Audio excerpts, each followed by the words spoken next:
Okay.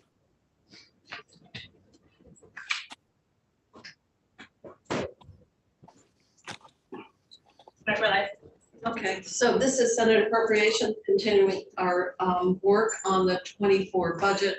And we're now going into the B1103 sections. And these are one-time appropriations in the climate and environment sphere. And so I'm going to, we'll crosswalk the figures here with the language that is in the House passed bill. So the first one, which is right on the top, and you go to page 27, which is where the language is, and then you look at the one sheet, and that is A&R refrigerant management. And the governor recommended 700,000. This is all one time, and we're going to have to start closing out some of these appropriations. Hopefully,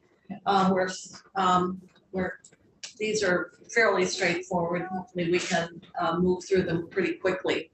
So the first one is the 700,000. It was requested by the governor and it's in the House.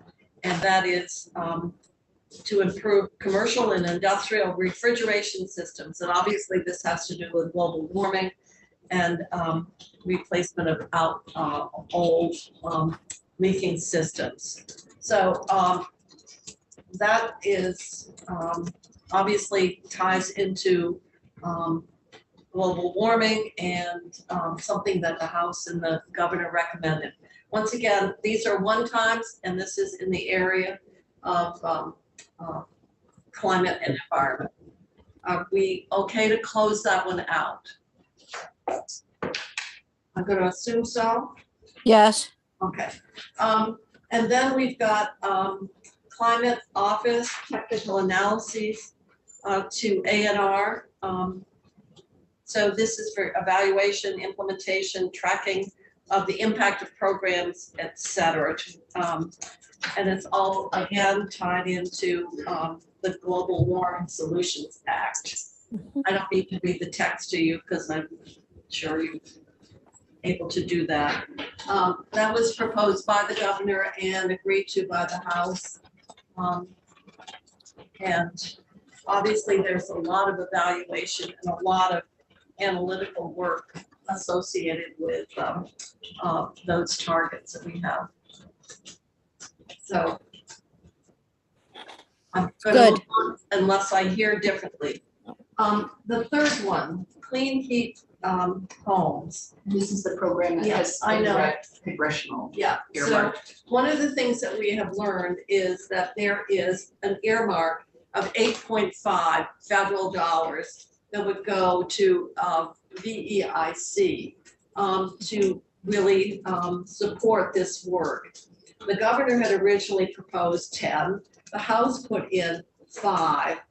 The governor wanted 5. The House put in 3.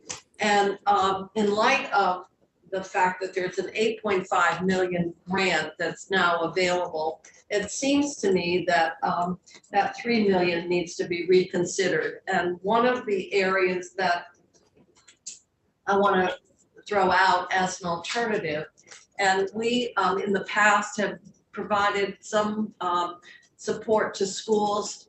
We did it with the CRF money around air quality. And the one thing that I have had someone call me about who's been involved in energy and was on a board of a local utility, and that was we still have schools that have wood chip boilers that are not operational because they bought up the system from a Vermont company that went belly up, and then the parts weren't available. And I know, for example, in my school in Danville, they recently brought that system online as a result of getting the necessary work done to get it operational again.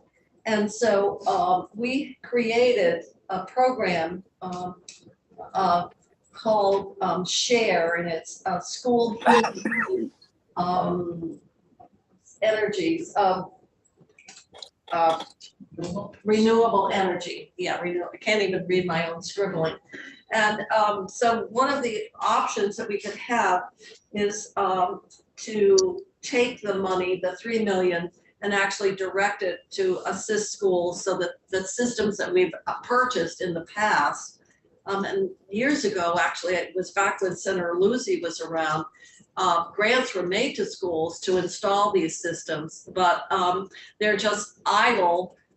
Some have been brought back, and one option I'd like to throw out to the committee is to redirect the 3 million that the House wanted to use for clean heat homes, and redirect that money to the SHARE program so that we can get more of those systems, heat systems at school brought back online.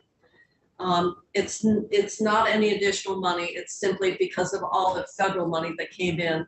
It does not seem like this is a compelling area within climate and environment to take this 3 million of general fund. And I don't know how many schools are left. I don't think this would finish them all, but E or through EIC? I don't know. No, I think SHARE is operated by public service. So it would go, we've already got a program in place, so it would just be moving an appropriation to that program. So Jane, to clarify then, because, you know, one of the comments I heard from ANR was that DPS would be a better place to administer these monies anyway. But so what you're saying is that with the federal dollars, the 13.5 federal dollars. No, 8.5. Okay, so all right, the total of 8.5 federal dollars. We would take. We're taking rather than there's no match for that. There's no match for that. It's simply straight. Yeah. 8.5 that goes to VEIC, and you're suggesting that we keep the 3 million but send it to the SHARE program. Yeah. That actually makes a lot of sense. And I guess the other question is, if ANR is interested in having the 8.5 administered differently, should we consider that? I don't think so. That goes to VEIC. Yeah, well, it is VEIC. Yeah, which is not part of ANR. Yeah, no, and really, and DPS has works with them anyway. So. I think the earmark. Yeah. So the earmark is, my understanding is it goes directly to VEIC. If people are willing to take that 3 million and use it to improve the heating systems and get the return on the investments that we've made for those systems in our schools, it seems like it also supports our wood product industry and our loggers. So it seems like it sounds like a fine idea. My only concern is that how does every school district know about it? There should be some kind of process at Department of Education or Department of the Agency of Natural Resources and Energy to and I'm sure notify schools that this is available for this particular. Yeah, well, we can. I think that should be written into the language. We can certainly do that, Dick, so that everybody, and obviously it's a known universe of schools that have got these systems that are not. Yeah, so I mean, you could probably just do a single email to every school. I'm sure the Department of Education has that. It's just, I would want to make sure that everybody's aware of it. Yeah, and that's a good point. So it just seems like it's nice that we've got that 8.5 million, but it allows us to use the money to benefit our schools. So I'm going to move on. We'll add some language to do what you're talking about to make sure that that funding opportunity is known to everyone, to all the schools. Then we have the crop damage. You remember we had the testimony from the Commissioner Herrick about the payment that they for the Brussels sprouts and a few other things. was like 200,000. They could fund a portion of it, but they didn't have the 150 to pay claim. Yeah, and we're working on that language in the law to try to put a cap on that so that it doesn't happen in the future.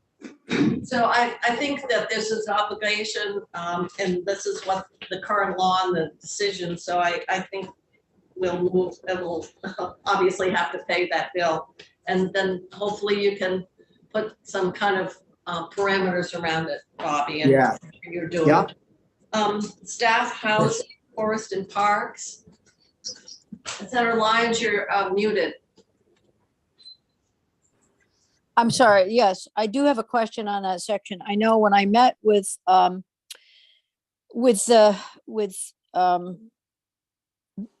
Fish and Wildlife, they also talked about having some kind of a contingency fund to cover liability going forward. They were suggesting a contingency fund of $100,000. So, right, if there's a cap that's placed, I don't know what that does to the I don't know what the $150,000 that's currently there, what relationship that would have. And the liabilities are they talking about? Now, The state covering the cost of the deer damaged organic crops. Well, we should know more about that when we get the budget adjustment.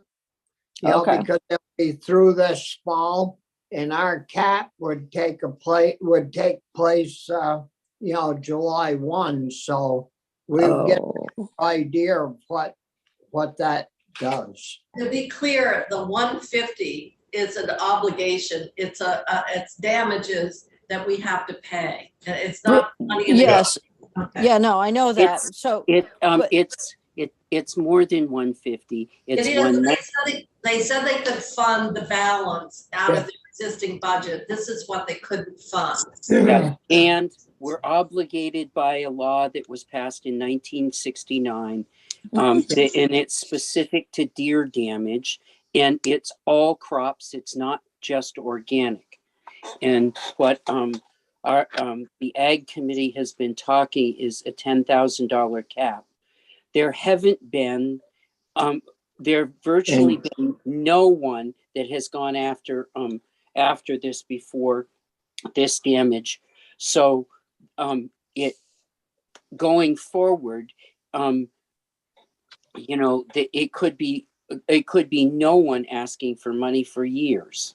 And they may have requested a desire to have a reserve, but I think this is one of those things that if we have a upper limit of what our payment liability would be, and if it's 10,000, and if this is a rare event, I don't think at this point we need to set money aside as they're proposed, but we do have to pay the claim.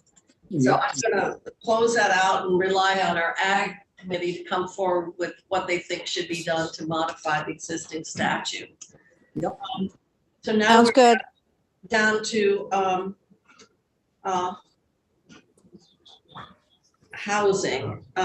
Park, I have a feeling that some of those buildings are kind of in bad shape for staff that might be living in the park and there in the season when the parks are open. And that was to improve the conditions and do some maintenance on the housing. Which would help them recruit people to work there. Yeah.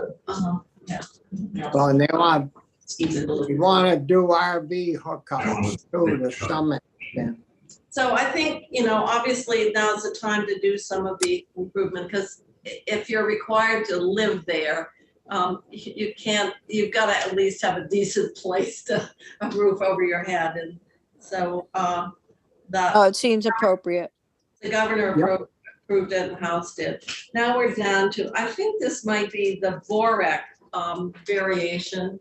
It's outdoor recreation for small communities. And I think we've been doing this, and it's been a very popular program in terms of trails and other recreational activities.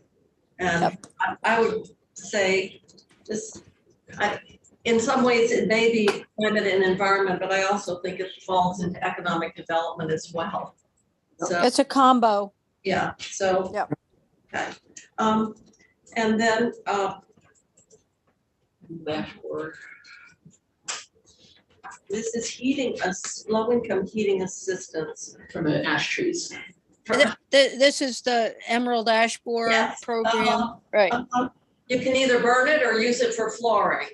Yeah, Yeah, a lot of us have ash floors right now. it's too bad we have to do it, but Yeah. we're getting invaded. For the low income artists, Yes. providing it to wood banks.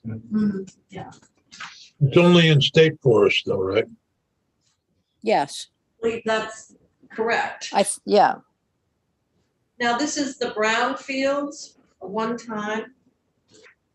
And, I'd love to know how much money we put into brownfields over the years. Seems like we're putting a lot of money into them. I think maybe it's at least 20 million that we put into brownfields. Yeah, But some of those brownfields are in absolutely places that are, so well suited for development, and they're oftentimes right on the edges of communities or railroad yards or, Yep.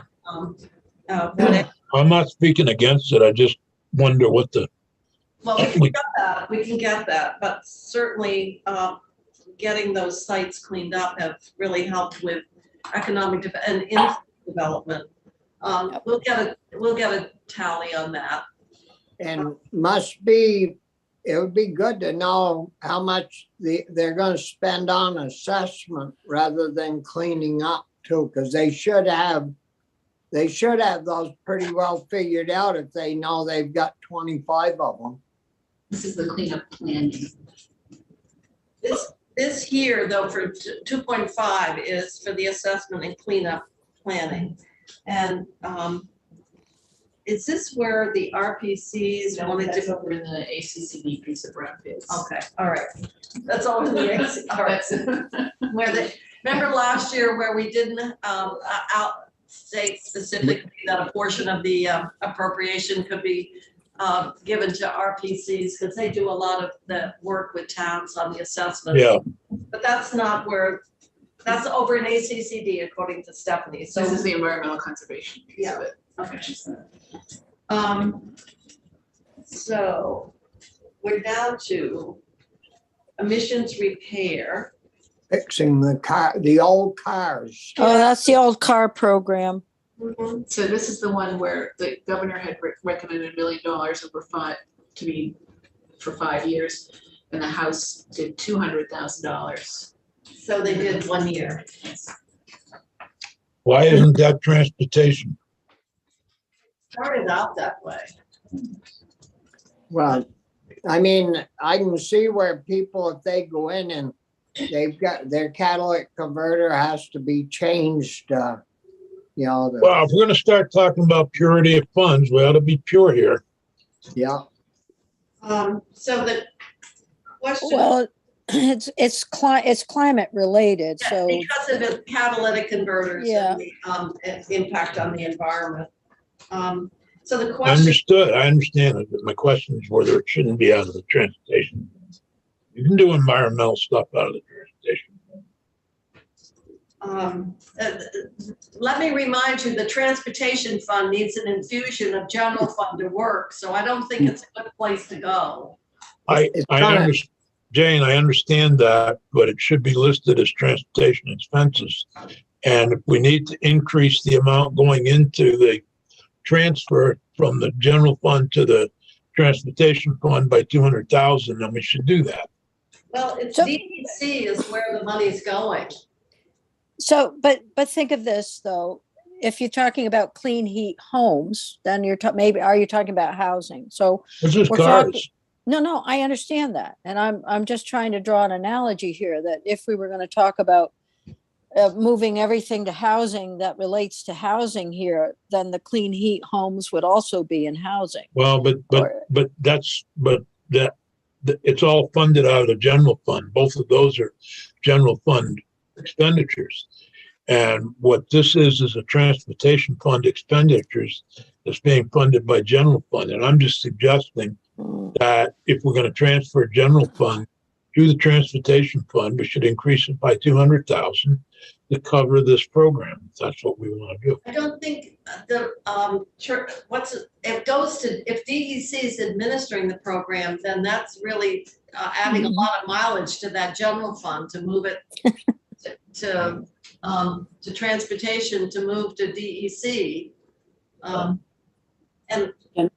So the question is, do we want to fully fund the million, or do we want to do 1 year, 2 years, and Center Westman? So that's what my question is the reason the House's number is 200,000, why is theirs 200 versus the million for the governor?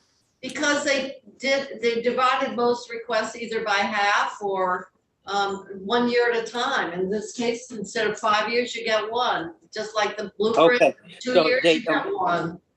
I think if you're going to set up a program to do this, they need to know that they've got more than 1 year. Who's going to set a program up for 200,000 for 1 year and then plan on it going away? I think you need to give some continuity if we're going to do it. If we're going to do this at all, we ought to fund it for more than 1 year.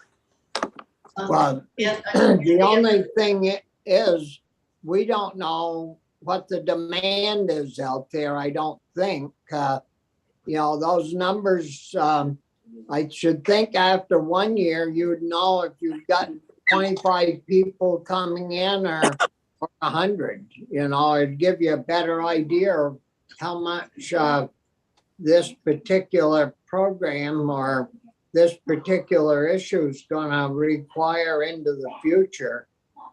Okay. Once you've had a year. But the only issue is with what we see as the unwinding, if we don't set aside the money, and then if the take up isn't there, we can always go back and redistribute it. But it's a lot harder to start it up, and the demand is higher, and you haven't set the money aside. So This is also embedded in statute. So from 2021. Yeah. So let's Act 55. Yeah, because I think when we set it up, we were having a lot of problems with when we switched to the tablets for the emission tests and stuff, a lot of failing. But then we did put enough money into it. So I remember from testimony and transportation is they had a hard time setting it up for the amount of money to Senator Westman's point. So I agree with Senator Westman. We got to put enough money in there just to set it up so it makes sense. But how about Senator Starr is saying that you might not need to put a whole million in there. You may do half. Yeah. How about 500,000? Give them 2.5 years anyway, at the least, at the very least. I would agree with that. I don't know what the update because I haven't started. Senator Westman, you had another comment. So I would agree with Senator Sears. I don't think we should do it just for 1 year. You've got to set this whole thing up and get going. And they need a little bit of continuity. All right, so why don't the question is, if we think it's 200 for a year, let's do a 3-year pilot and do 600,000, level it off, and then come back. That's fine with me. I don't. Okay. 100,000 here, 100,000 there for some. Yeah, so now we're down to one of your favorite topics, Senator Sears, PFAS, technical assistance. Skipped over healthy homes. Oh, did I skip healthy homes? Yep. Oh, sorry, I'm having trouble. I need a ruler because my eyes are crossing at this point. Oh, this is the wastewater, the stormwater, drinking water. And I think that, the department had asked for more, 10 million. And we gave more in the BAA. Yeah. How much was in the BAA? We gave, the take-up was it was fairly substantial. But this has to do with the failed systems and homes. And it also includes the wastewater, So- or drinking water. So, But I think the request was for $9 million plus one staff member. And each individual system is now, because of inflation, I think I heard that each system is going to cost $7,000 instead of $3,500. So I don't know how many systems are out there. well, what we've got, according to the note here on my sheet, is that there's 5 million. I guess the House did the House do anything, or did they use the 5? Did they put ARPA funds in? Okay, they Yeah, found 5 million of ARPA, but Yeah. then there, and then there's a 1.1 million of ARPA. that can be freed up from the permit portal that's not being used. So that's 6.1 of the 10. I don't know, we can add 2 more million to that, and that gets us up to 8.1 of the 10.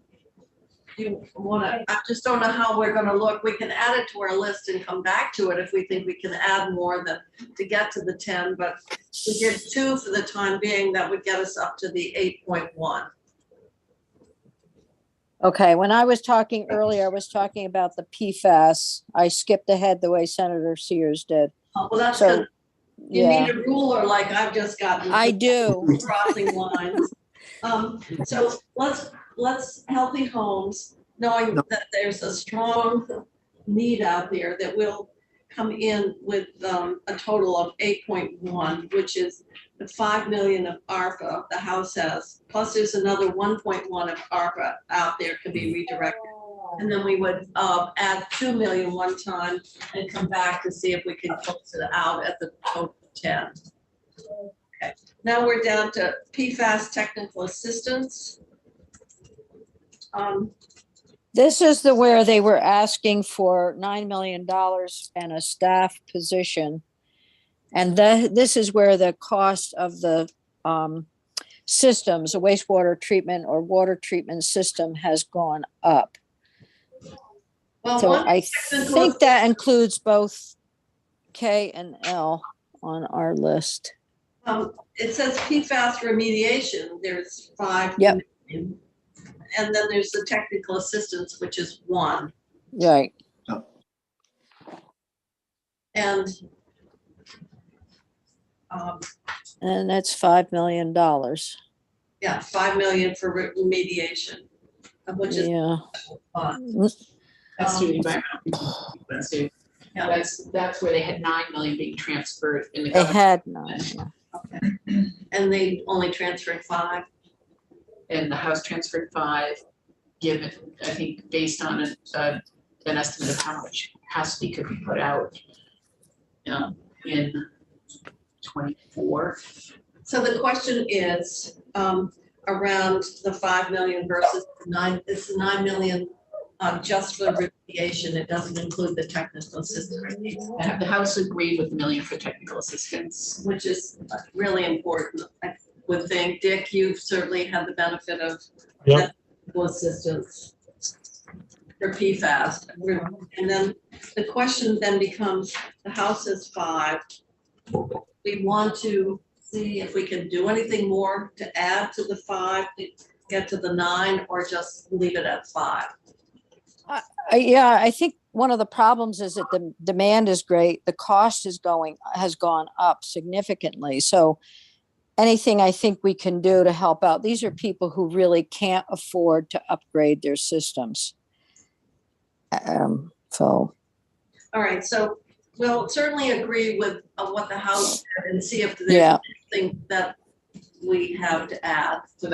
So we'll sort of carry a number and then come back to it Yeah. and circle around. Yeah. Okay. Clean Water Fund, a position.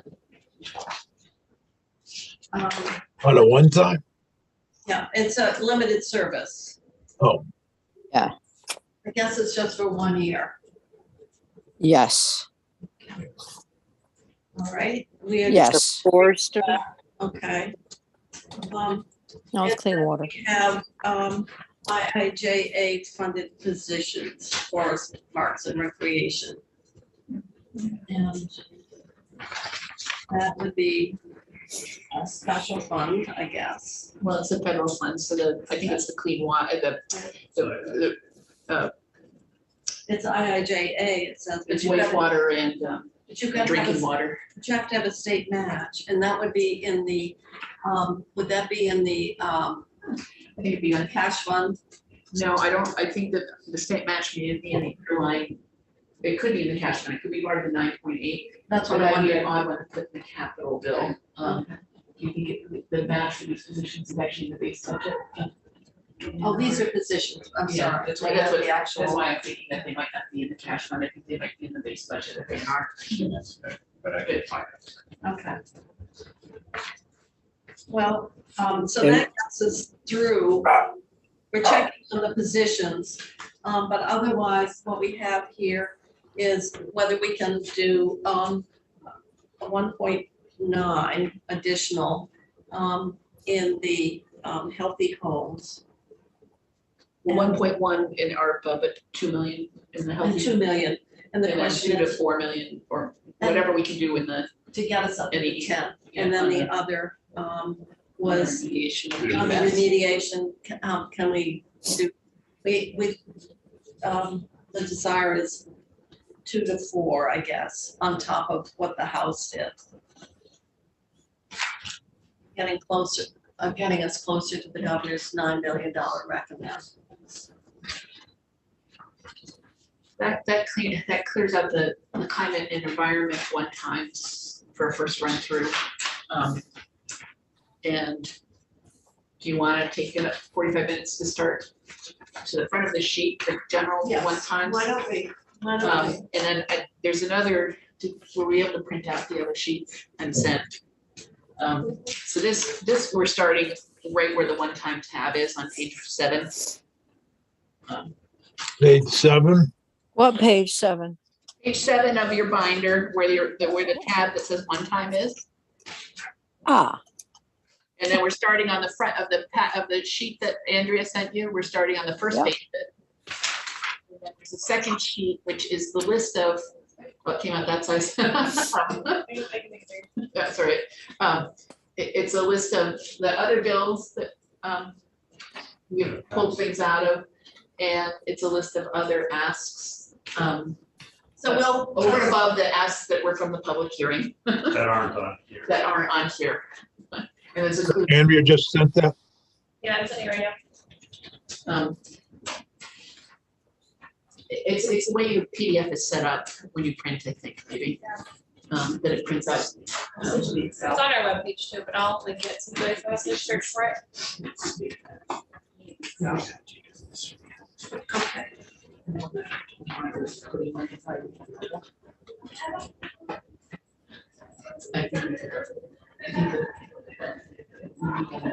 Okay, everybody got it? So we're gonna start on page 7, it's B11. These are one-time appropriations. And we're on the front sheet of the packet that was sent out. So B1100, and the first one is Agency of Administration Language Access Plan. The governor recommended 2.3 and the House funded half of it. I believe that that's something that we have to do. We've had communication from Susanna Davis in terms of our legal requirements to produce these materials. And I think just like if it's something that we have to do, we have the money, we need to recognize it and budget the full cost to getting the work done. Next year, whether we'll have money and how much is a big question mark. So I think as a general rule, we have kind of concluded that we need to make sure that we're using the money we have now to first of all, meet our, what would be our legal or other obligations. So I would suggest that we move to the governor's recommend, and there was a communication, and I think that's on our webpage, isn't it, from Susanna Davis about the language access plan work.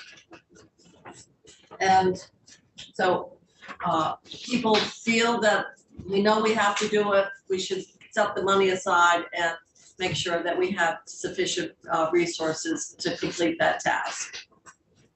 Okay, all right. Community safety grant, Senator Sears, I know. No, like, Can I just ask, how much did we approve for the last one? the 2.3. Yeah, that's what I thought. The governor's recommend, which is to fully fund that work. Thank you. That's where I wanted. And that's, we had gotten the email and an offer from Susanna Davis to come in and testify as to the nature of the work and why. I totally agree with what, where you are. Yes. I'd like to see it at $10 million, the community safety grant, the way that it passed the Senate Judiciary Committee, but if it needs to be, I think it's a matter of negotiation. But certainly, I'm glad they added 5 million and didn't cut it completely, but I don't think that's going to be enough for some of these communities to overcome what they're dealing with right now.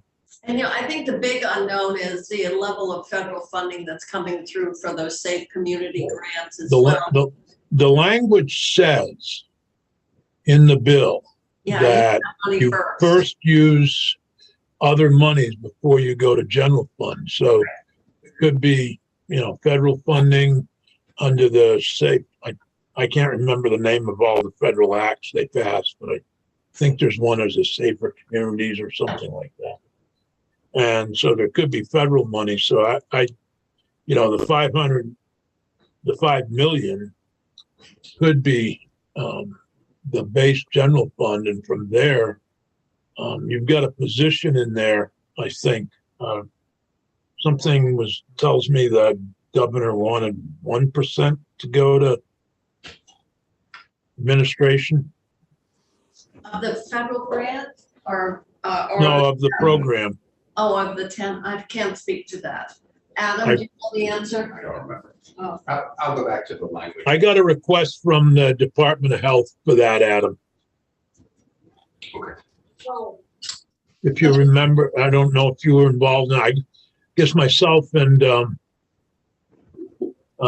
Jay Persing Johnson were involved in this back and forth between the Department of Health. At first, they wanted huge amount, and then like 4 positions or something. And Jay said that wasn't the administration's intention. And So I think they settled on a small administrative. So do we need to add the language to go with this funding? I think that language would be helpful. I'd like to see it at 7.5 million maximum general fund, but we may not use it all. Well, we may not have it all, but we can put it down tentatively, 7.5. which is 7.5 with the language that expressly states federal, and it could be part of the settlement in some places. all right. Well, we'll see what we've got here. So that's plus. The opiate settlement is taking care of some of this. I don't know. We're going to get 222, and I don't think there's anything in that settlement proposal. And Senator Lyons knows that better than I because she's spent a lot of time on how that money is being proposed, and that came from there's an advisory committee that has recommended that. So I don't know if there's anything for this kind of work, Ginny. No, but I meant from the reduced demand portion. The efforts to reduce demand for substances. Oh. Well, it could be, there could be eligibility here, but it would have to go through, doesn't have to, but it should go through the advisory committee and the Department of Health. It's certainly not a bad suggestion to make to them for next year. Well, anyway. I don't know. But 7.5 and the language is there that it's other funds, and it might even get above the 10 million.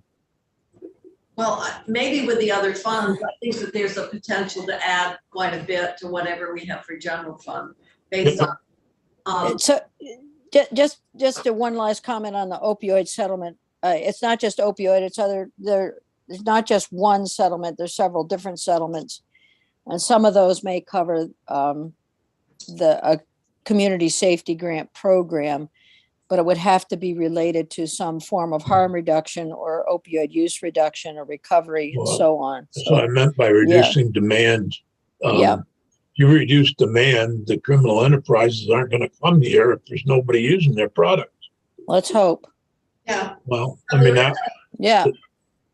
All right, so we'll see about increasing that by 2.5 million, but in any case, we need to have the language about at least the 1% the permission to authorization to 1% for. I think the language is still in S4. All right, well, we'll go back and check. I don't think we took that language out of S4. Didn't. I think we only took the appropriation out. Yeah, all right. Yeah. Well, we'll go back and double check on that. State colleges, this is the bridge funding that, and the House found some. What about the FEMA? Oh, sorry. Even with the ruler. Oh, even with the ruler, I'm running ahead. The agency feels very passionately that there's a high risk on disallowances or denials of these claims. The House put in 5. We have maybe an ability to have a different construct for how we want to deal with the potential denial. So maybe we should set that aside and consider it as part of our larger construct. So it's not a matter of agreeing with the House or going, we think that the governor's staff and from testimony from AHS, they felt that they had really gone through Guidehouse and looked at it, and the 15 million was not an exaggerated figure for what that risk might be. So we're certainly want to make sure that we have the ability to have the funds to make up that difference if that's the case, but we have a different way that we might be rolling out in terms of how we would do it. To tell. What? To tell. He who watches over Israel slumbers not nor sleeps, you know? Different way through stories. All right, now I can go to the bridge funding. So we're gonna hold the FEMA reserve. And we'll probably have bridge funding, this is our commitment to this Vermont State College Transformation Plan. And I would say that we have a commitment and we need to fulfill it. So, and you can see that they freed up some ARPA money to get to that 9 million, which makes it a fairly modest use of general fund. Oh my goodness, CCB workforce tuition reduction. Is that on the list for commerce, economic development? Yes, it's part of their broader review. So I'm going to hold that pending what we get for recommendations from our economic development committee on that 10 million. So can so the 802 opportunity is separate from this, correct? That's in VSAC. Well, but that's all to pay full tuition. I know, but the money's in VSAC. Right, but I'm just trying to get a picture. It's got a $75,000 income, family income threshold. That's, you're eligible if you're 75 or below. The Right. way state colleges describe this money is they would not actually reduce the sticker price that's advertised for CCB tuition. They would actually, on a major by major basis, apply a discount with these dollars. Okay, I'm just trying to figure out where all the pieces are that will ultimately benefit CCB students. Well, Okay. this would be CCB, and the question is how much, but there's also the other. 802, which is now put into the base. Right, Um, I got it. and the issue is helping families that might exceed that household income. And that's what this money would do. So we're holding it based until we get our recommendations. These are positions that I believe everybody's in agreement are necessary. They just, the governor recommended them, the House agreed. And I think that they are needed based on workload. So I think okay those.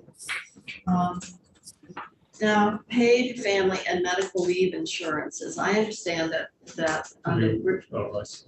2 ones for positions. 7 new positions. And they're all limited time.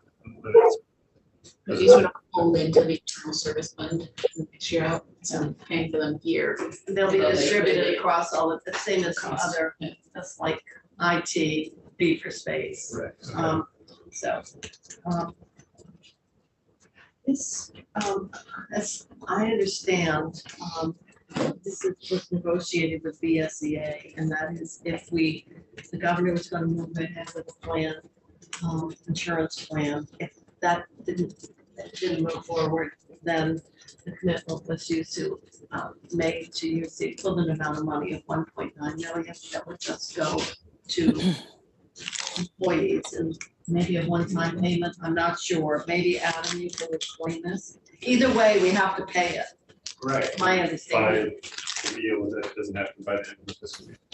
Well, no, it's supposed to start July. So, and this is startup costs for benefits, and there's no administrative costs because we're contracting it out. So this is basically kind of the employer share. Right, but what was the deal with the union if it doesn't happen? So, yeah, if it doesn't happen, then it's going to be about a 0.0025% increase in the Salary. wages to, At a one time, just everybody gets the spending. I think, one time, but that'll become the base. But Either way, apparently it's been negotiated, so we have to. it got a reprieve during COVID. And it's kind of come back to that. So I think based on what we, it's an obligation that we have to fund. The next one has to do with tax assistance to particularly low-income households, and the treasurer testified that he removed it without fully understanding what it was. I understand the administration said if we wanted to fund it, you would not object. They help a lot of households make sure that they're getting their tax benefits, and it goes to through OEO. Capstone, I think, is the administrative entity for the 5 caps, and then they fund the staffing throughout the entire state so that people can make sure that they're getting the tax benefits, both federal and state, to which they're entitled. And so we've had some emails around the confusion and desire to keep that service available to the low-income households. And if we do it, then what we would be doing here is restoring the 400 back to the base of the treasurer's budget that he removed without fully understanding what it was for. Yes. So, Well, Andy and then Rich. And I should know this because the treasurer's budget is in my area, and I remember talking to him about this, but I was saying, if the money's going to OEO, why are we appropriating it to the treasurer to give to OEO and don't just give it to OEO? Because he's doing it to the caps. I'm sorry. Oh, Rich? yeah, we've had this discussion about this money in prior years, and we've always supported the money going to the cap agencies to do this work. Yeah. And it was an issue in the conference committee 2 years ago, 3 years ago, but it's an important service that OEO offers. And it's a direct, obviously, financial benefit to the households to make sure they're getting, and now with federal rules and the tax credits and whatever. So libraries, Fiber Connect, I think the House agreed. That's one time, and I think that's something we want to support. That's supporting libraries so they can have Wi-Fi. Yes, or they need to do some upgrades, I think, in their system. Who's DPS? Like, assigned, you're not DPS assigned, that's a conflict, but PSD. It's public safety. It's Public usually safety is the the Senator seniors. Sears usually. oh, you're talking about the vests. Yeah, Senator Sears. Senator Sears, this is the vests. Did we lose them? I assume the library goes to the Department of Libraries. Yes. Yes, it does. Well, let's go back and maybe we can go back. DPS again. All right, let's move to one. This is the 10,000 to the USF Vermont support group. Former Representative Al Perry has probably been in contact with many of us about the desire for this appropriation. Is this the one you gave the plaque to last year, but you want it back? I didn't give a plaque. Oh, did I? Oh, I did get a something. Yeah. Yeah, Yeah, I think the Senate gave a plaque, but we wanted it back. I see. Well, I have to say my nephew was the only Vermonter on the USS Vermont sub, but now he's. That was the ceremony that's what was billed as the Senate, but it seems like a venue. Well, I was invited to the commissioning, but it was back with COVID and they delayed it, and so it never really got the recognition. But this is very important to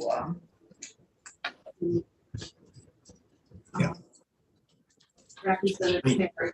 I don't know what happened to Senator Sears, so I'm going to keep going and we'll come back to the DPS.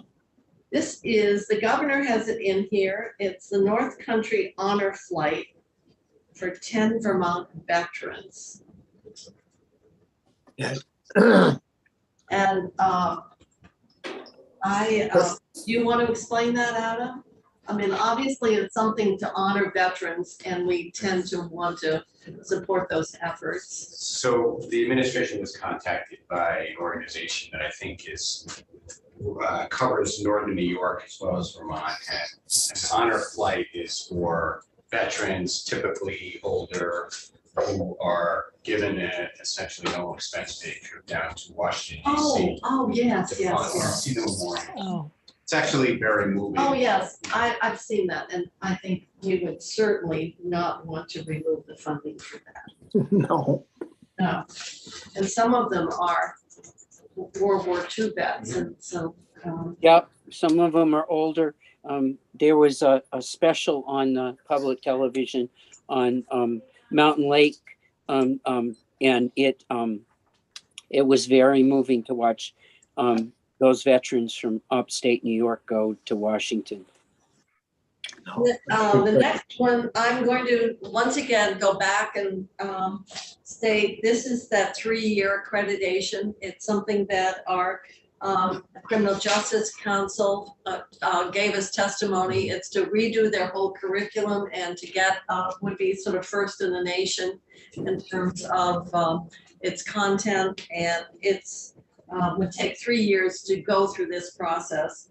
The House, in their usual fashion, 1 year. did one of the 3 years. I think if we want the accreditation and that curriculum work to be undertaken, we need to fully fund the initiative. I agree. How is it? you assume that the full accreditation would happen and that folded that policy. Okay, so Stephanie's reminding us when we passed S6, that was one of the appropriations we removed, but our intent was to fund the initiative. So I think for our own internal consistency, we will move for the 3 years and make sure that we, once we start on that path, the funding to complete it is assured. So we'll move that to 1.2 million. This is their records management system, and the governor recommended 20,000 and the House agreed. And Senator Sears is not here, but I'm sure he could. Does anyone remember that 20,000? Adam, you remember that 20,000? Their managed case records management system. I'm gonna, unless somebody tells me differently, I'm gonna agree Okay, and move on. Once again, RFPs and contracts, and I think that had to do, I wish I could remember that better. We can hold that if people feel comfortable until Senator Sears comes back. Do you All right, I'm here. My video's having trouble. Oh, all right. So I just had a bathroom call. oh, so on number line 17. On page what? Page 10. Line on the one-time list. Yeah, There is well, I gotta get that back. I no, couldn't print it. Or you can look at page 10 of your binder. Okay, so I don't know, Justin. I don't know whether you were there, but we agreed that we should fully fund the whole initiative to get into their curriculum development and accreditation, and not do a year by year. So we're in agreement, the 1-2 should be allocated so we can assure completion of that. The line 17 has to do with RFPs and contracts, and that's for 200,000. Do you have, it says related to procedure development, off-site course development, records management, developing pathways to certification, and medical personnel. So That's line 7. that is line 7 on page 10. Mhm. And on our money line, it is line 17. So the question is, are we okay with that 200,000 for that purpose? Yeah. Seems like it's part of that whole. yeah, we should do it. Okay, I thought you'd say that. All right, shall we go back up to lines 11 and 12? And that has to do with VPS, vests, and then hiring incentives and loan repayments. I think the vests obviously are self-evident, and the hiring incentive and loan repayment are techniques to increase, attract people into state police. You can see on the top of page 9 the language that goes with it. Page 9. To all new sworn members, emergency communication dispatchers, recruitment, et cetera, offering up to 10,000. So Senator Sears, that's your section. I just want to have you weigh in. Are you in agreement with the use of those one-time dollars for that purpose? Yes, yep. Okay. Now we'll keep going. This is the Defender General. Yep. Management. Yeah, he needs that. Well, the governor didn't think so. Well, he did. He, the Defender General, did. All right. Well, what do He you said- think? He The said that, administration is making the point that the Defender General got a very generous budget from the governor. yeah, but he, well, I think, This is a one-time IT development. Did he make Yeah. this request to you, Adam? And you turned it down? We gave him other requests. I see. So now he's coming with the residual. So Senator Sears, you agree with the House and we would, I agree with the House on this one. all right, on this Just one. not everything. Oh, God, no.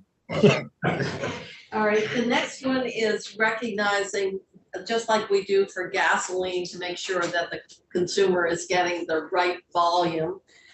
This would be with EV charging stations, they're fast charge ones, to make sure that in fact they're getting But this, properly calibrated and getting what they should in terms of what they're being charged. yeah, but this is a problem throughout the country, really. I think it's all chargers, actually. All charges, I think there was- I didn't think they had the equipment to do level 2. I thought, Maybe that's future. I remember anyway, talking about- this is consumer protection. Yeah. Yeah, I know, but I think this is a problem throughout the nation, where I've read stories about people traveling with electric vehicles and finding places where they weren't. It'd be great if Vermont was in the lead here, but it's a nationwide problem where people are either finding broken systems that won't work or that not giving them what they think they should be getting for a charge. And Well, in light of that article and the fact that Andy just pointed out, we're number 1 in terms of our take-up rate per capita for EVs. It's like, and this is for those of us who had the benefit of being on transportation with former Senator Tim Ash. This gets into NIST, which sets forth all these national standards for making sure that we have the proper calibration. if Tim is listening in, I want him to know that I have it. If you can see this, I have his vest that he gave me on Oh. Massachusetts probation and parole. And you have a Vermont hat on your head. Well, yeah, I thought I should probably wear that. I can wear advertisement in here. I can't on the Senate floor. So I'm going to assume after all this discussion that we agree that we want to protect our consumers. I Yes. just want to say the only people that I have met that have run out of a charge on the road is you, Madam Chair. Well, it was her son. It wasn't her, it was her son. Oh, she was there. You know. I was there, right, at 10:30 at night, hanging out by the guardrails on. Former Senator Nitka has explained that her son did one time, or son-in-law. Yeah. So Senator Starr, we're down to ag now. Well, because ag does all weights and measures enforcement, but now we're down to food safety database replacement. And Yeah. that is, The one they have is old and really needs changing out. And if we can afford to do it, would be great. And I see the governor did support it, so I think we should too. okay. Yeah. All right. And Now, this is, now we have quite a few, 400,000 to the Sustainable Jobs Fund. And Yeah. I don't know,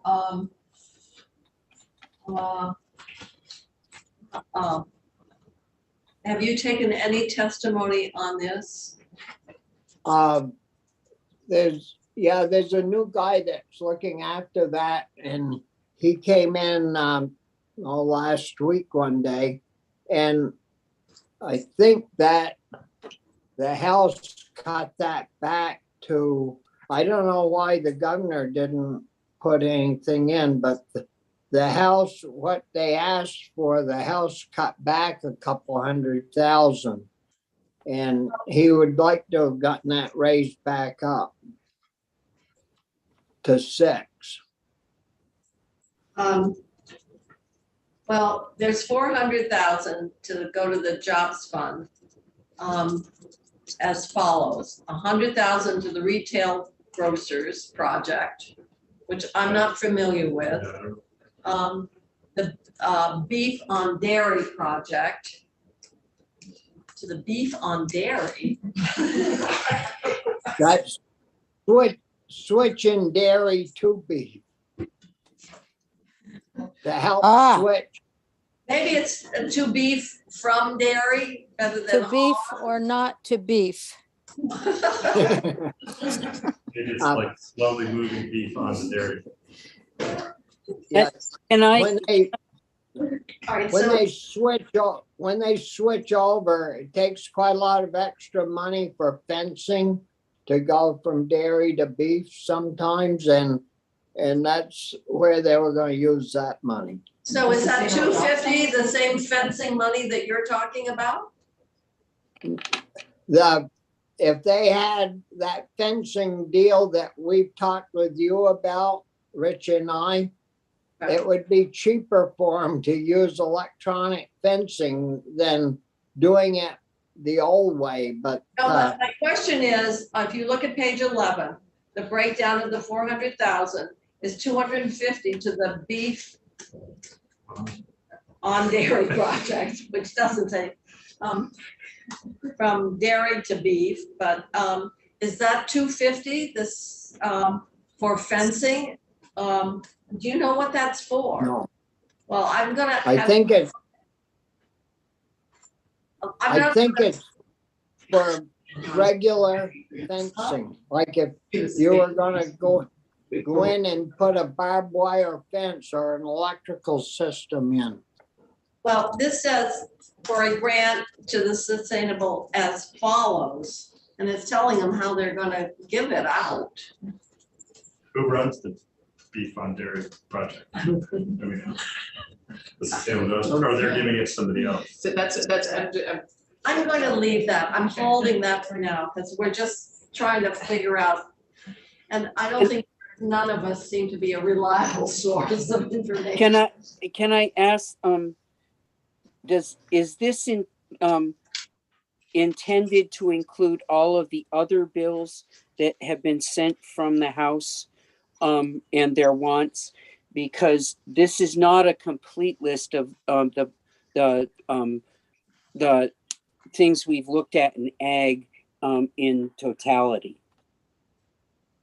No, I can't answer what else. I don't think there's too much according to our list. Well, there's I would say we The gotta only thing that we've got on here is H205, which is a small farmer diversification.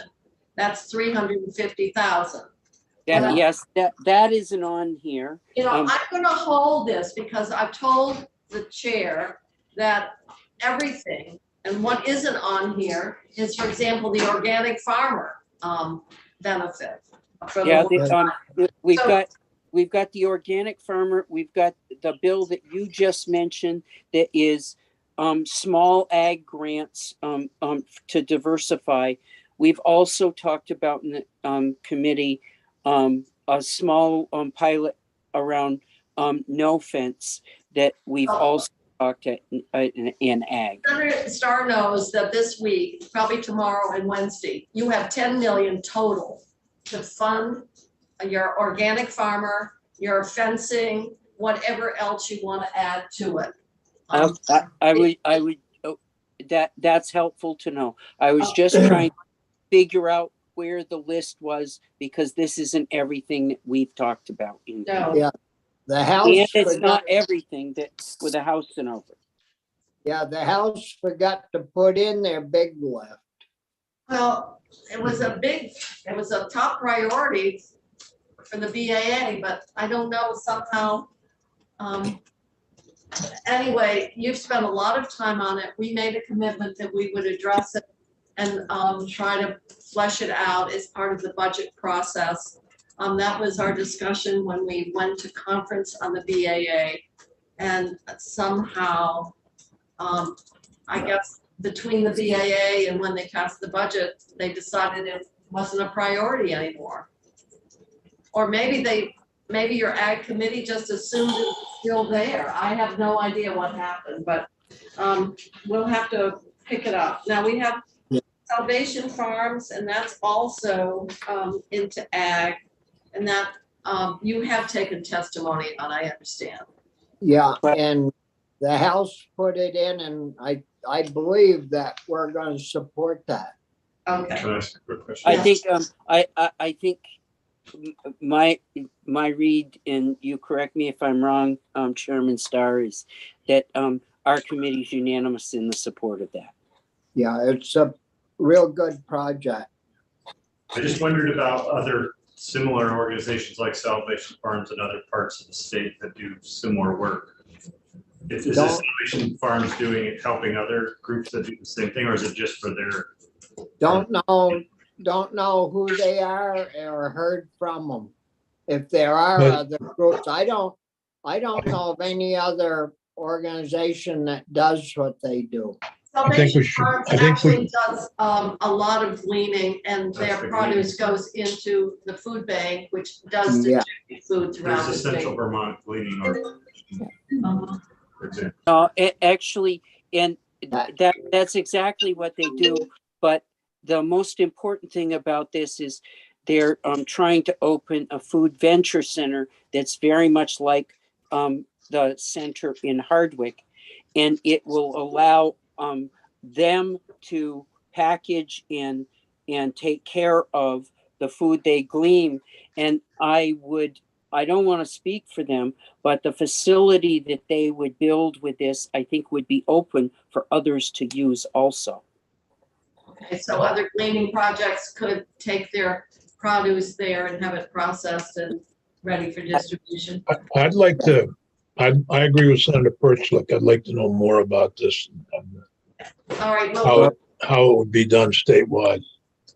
Well, we took quite a lot of testimony on it, and all right, our committee was all in support of it. well, we need to find out how that food distribution would benefit other areas. Well, a huge portion of the food from this, and we'll get you the background, goes to corrections itself. Yeah. All right, and conservation districts, they put in $1 million one time. I don't think they had a one-time request. They wanted to have increased by 3 million. Last year, we did a modest 250 increase in the base. Possibly we can look and add on our base request a small amount more.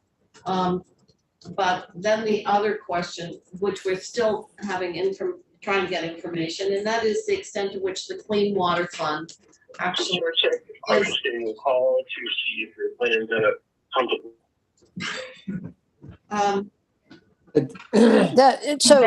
Supporting and they work with farmers, so which is a major contributor, obviously, to water quality or the cleanup. So we haven't gotten any information back yet, I don't think. Well, No, but we do know that the request was made for the $1 million to go to DEC for the development of grants for, for land conservation and watershed organizations for support services for farms. And then to allow for those grants for the conservation district to add staff and implement their cost-effective programs. So this is really critically important. I'm not sure that this is covered completely in the Clean Water Fund process. This is separate. Well, what we should do is increase their base amount. I mean, Yes. 250,000 last year. We started out, I think, at $1 million and had to give them the chaff off the floor. So they got 250, but I mean, those people, it's crazy that we hire people to sit there and write grants all day when they should be out working on getting things cleaned up in our waterways and that. And we should bump that base up to some extent. Either I that, agree. or what we're doing is layering on even more funding than the a dedicated amount that we have put together and going to the clean water. So in essence, we are doing more. If you looked at the Clean Water Fund, we're expanding funding outside that process.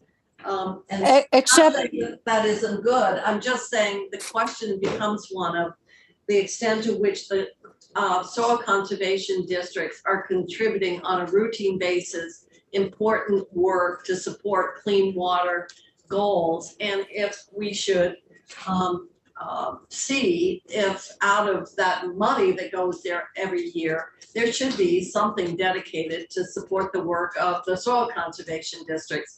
I tried that last year. It was not well received, but I'm still thinking that we ought to see the extent, because Senator Starr is right. The more time and resources we're allocating to writing grants, and the unpredictability of funding creates a very difficult, destabilizing impact. So maybe we can find out what has been the level of funding going from the Clean Water Fund to these organizations, and look at, let's say let's use a percentage of that or something as dedicated. But we the only forget. the only issue here is that, yes, the conservation districts are helping with cleaning up water, but they also do a lot just in the soils, maintaining the soils on the farms and providing support for farmers. So it's not just water. No, So, I agree, yeah. Jenny. I know the Okay. ag community has high regard for the work that they do and the services they provide. If you, I'm going to suggest that we try to do more on the base. The question Okay. becomes, just the base outside the Clean Water Fund, and then Okay. something else we can do. Rich? I would say a lot of the farms that are in floodplains, if you look at the riparian buffers that have been created along our rivers, that we owe them a debt of gratitude to the work they've done around that. Yeah. So we should find out how much money they get from the Clean Water Fund and grants. Well, we're trying to get a fix on that now, Bobby, and then we can decide whether we want to try to do what I did last year, which was not well received, or at least try to. But you did increase it a little bit. We did increase the base by 250, and so the question is, can we, on the base, we're adding, do we want to do another base increase to support the work that they're doing? Because it's obviously people feel that those programs and that work they do with our ag sector is very important. And at that point, it's 3 minutes of 3, and we are down to line 24 now on competency and sanity evaluation. And I think that's a good place for us to call it a day. And so